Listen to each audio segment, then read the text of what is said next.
Час новин на АТР. Ви дивитеся «Заман». 9 березня, п'ятниця. У студії Софія Бляєва. Доброго ранку.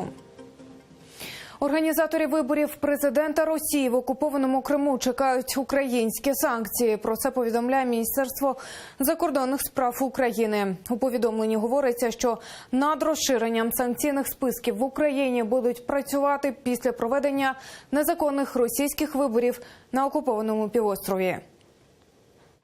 Україна буде працювати над розширенням санкційних списків після проведення виборів в Криму. Політичні наслідки – це як мінімум невизнання правомірності проведення виборів на території тимчасово окупованої АРК.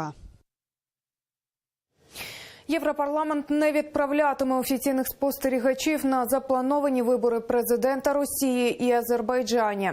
Про це повідомляється на їхньому сайті. У заяві мова йде про те, що якщо будь-який член Європейського парламенту ухвалить рішення спостерігати за цими виборами, то це буде його особиста ініціатива. І він не має права робити від імені парламенту Євросоюзу жодних заяв.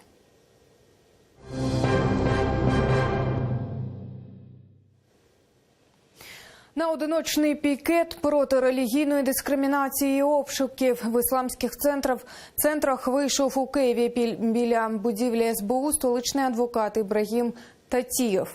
За його словами, він уважно вивчив інформацію, яка стала публічною після обшуків в мусульманському центрі у Києві, виявив низку порушень у діях силовиків і вимагає їх розслідувати. По этой модели в России сначала подбрасывали так называемую запрещенную литературу, а потом от имени мусульман взрывали российские города, дома, здания, и гибли люди. Следующим раундом будут взрывы, чтобы нагнетать обстановку в Украине. То, что нужно нашему северному соседу. Група українських силовиків увірвалася у мусульманський культурний центр у Києві 6 березня. Серед них були працівники прокуратури, СБУ та поліції. Свідки запевняють, саме вони підкинули, а потім нібито знайшли заборонену літературу. Обурені діям правоохоронців висловив і очільник Меджлісу Рефат Чубаров. За його словами, дії українських силовиків повторюють сучасну схему роботи російських спецслужб, зокрема проти мусульман в окупованому Криму. Нині юристи Ісламського культурного центру готують позов до суду про порушення прав працівників центру. Абдулла Ібрагімов, який зник при в'їзді в Крим напередодні після обіду, знайшовся сьогодні під ранок. Він їхав з Херсона до Криму і в призначений час після обіду не повернувся додому. Його телефон був відключений. У різних окупаційних органах рідним давали суперечливу інформацію. Пізніше правозахисники з'ясували, що весь цей час Абдуллу Ібрагімова утримували на КПВВ «Каланчак». Там його допитували і побили представники ФСБ. Лише вночі відпустили. Причина затримання нині невідома. Ми продовжуємо згадувати події 4-річної давнини в Криму. 8 березня 12 тисяч жінок на півострові вийшли на мітинги за мир і проти окупації Криму. 9 березня знову мітинги проукраїнських громадян, переважно біля пам'ятників Тарасу Шевченку. Саме того 9 березня 14-го відзначалася 200-та річниця від дня його народження. Тим часом російські загарбники втілювали плани захоплення півострова Крим. Як розвивались події у ці дні? Далі без коментарів.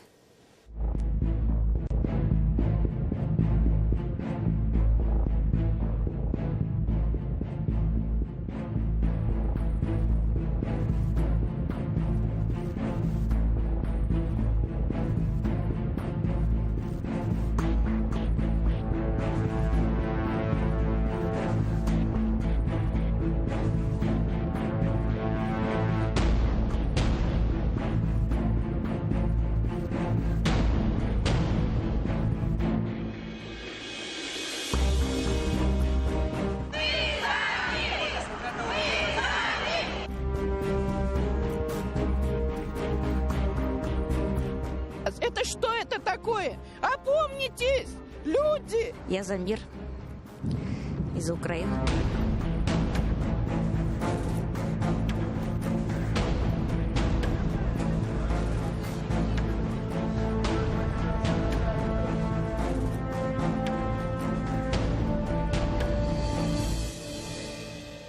не входить в состав участковых и окружных избирательных комиссий, не давать своего согласия на включение в списки избирателей.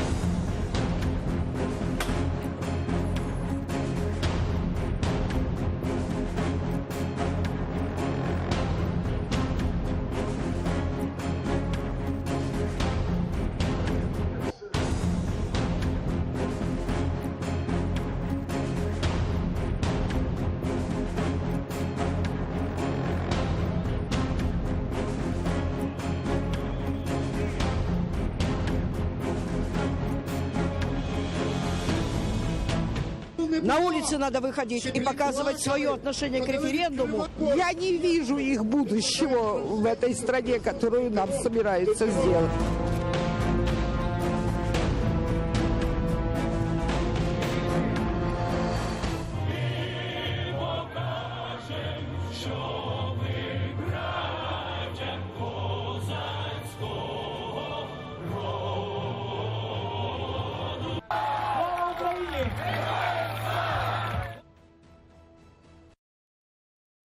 Три десятки українських інтернет-ресурсів в окупованому Криму повністю або частково недоступні. Про це повідомляється у звіті Кримської правозахисної групи.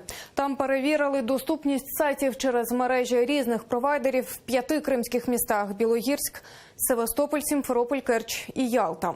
Заблокованими, зокрема, виявилися такі інтернет-ЗМІ, як «15 хвилин», «Цензорнет», «Європейська правда», «Громадське радіо», «Укрінформ» та інші. Також правозахисники з'ясували, що сайт телеканалу АТР блокується у Керчі, Ялті та Сімферополі. Результати моніторингу, йдеться у звіті, підтвердили тенденцію подальшого обмеження свободи слова в окупованому Криму.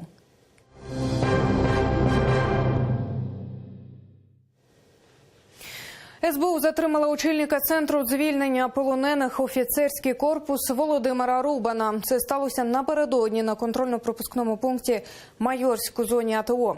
У заяві СБУ стверджується, що Рубан намагався перевести через лінію зіткнення зброю та боєприпаси. На оприлюднених відео та фото видно гранатомети, міномет, заряди до нього, десятки автоматів, гранати та набої. Володимир Рубан став відомий в Україні як посередник у переговорах із терористами з ОРДЛО. Він часто їздить у Донецьк та Луганськ, є помічником Віктора Медведчука та має звання генерала. Затримання Рубана прокоментував генеральний прокурор України Юрій Луценко.